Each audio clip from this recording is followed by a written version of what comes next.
Hello guys, welcome to my channel. In this video I am going to explain the derivation of normal thrust and radial shear. So in the process of analysis, it may be asked to calculate the normal thrust and radial shear at various points in the arch. So we have to calculate the normal thrust and radial shear by using the formulas. Now I am going to derive those formulas for normal thrust and radial shear. To start with the derivation, first of all consider an arch of any span. Okay, so first of all I am considering an arch and take any point on the arch. Okay, for example this is an arch and I am taking this point. Now at this point there are mainly two loads, that is horizontal load, let it be hx, and a vertical load which is acting vertically, let it be vx. Now we have to calculate the normal thrust and radial shear at this point. So first of all, normal thrust is the force which is acting tangential to this point. Okay, so if you take this point, now I am drawing the tangent, so this is the tangent. Okay, so as per the definition, the force which is acting through the tangent of this point, it is known as normal thrust. That means the force which is acting in this direction is known as normal thrust, and that I am denoting it as letter P. Okay, so now radial shear. Now whatever the force which is acting perpendicular to the normal thrust, that means if this is the normal thrust with 90 degrees, that means perpendicular to the normal thrust, a force will act, that is known as radial shear, that I am denoting with letter F. Now we have to find out the normal thrust and radial shear if horizontal load and vertical load are acting at a point. So this is the direction of normal thrust and this is the direction of radial shear. And now let the angle between the normal thrust and horizontal load, I am taking it as theta, and the angle between the vertical load and radial shear, I am taking it as theta. Now to find out the normal thrust and radial shear, simply we have to resolve this horizontal load and vertical load into horizontal component and vertical component. So if we resolve it into horizontal component, we will get the normal thrust. If we resolve it into vertical component, you will get the radial shear. So to resolve it, I am extending this line. Okay, I am extending this line in this direction.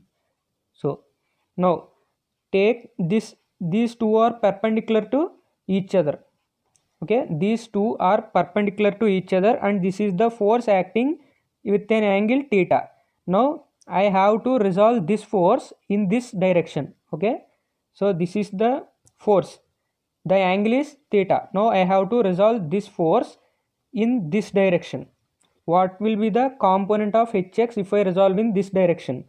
So it will be hx cos theta. Okay, this is hx, it is acting at an angle theta, so it will be hx cos theta. So I have resolved this hx along this direction. Now I have to resolve this hx along the direction of radial shear.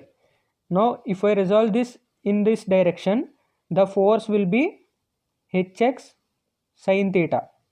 Okay, this is hx cos theta, hx sin theta. So this load is resolved in this direction and this direction. Now similarly we have to resolve this load in this direction and this direction. If I resolve this load in this direction, it is having an inclination theta, so this component will be vx cos theta. Okay, I am resolving this vertical force along this direction, vx cos theta. Now I am resolving this vx along this direction, it will be vx sin theta. Okay, the force will be in this direction. Okay, so now you can see that this arrow hx cos theta, this arrow vx sin theta, both are acting in same direction, so I have to write the plus.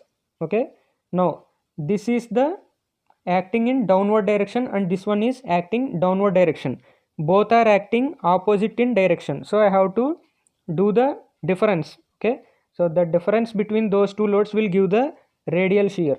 So finally the formula for normal thrust, normal thrust P is equal to this hx cos theta plus Vx sin theta.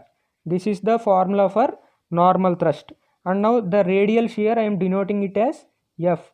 Okay, the F value. Now this is acting downward and this is acting upward. Now I will write that minus hx sin theta plus Vx cos theta. Okay, so this is the formula for radial shear.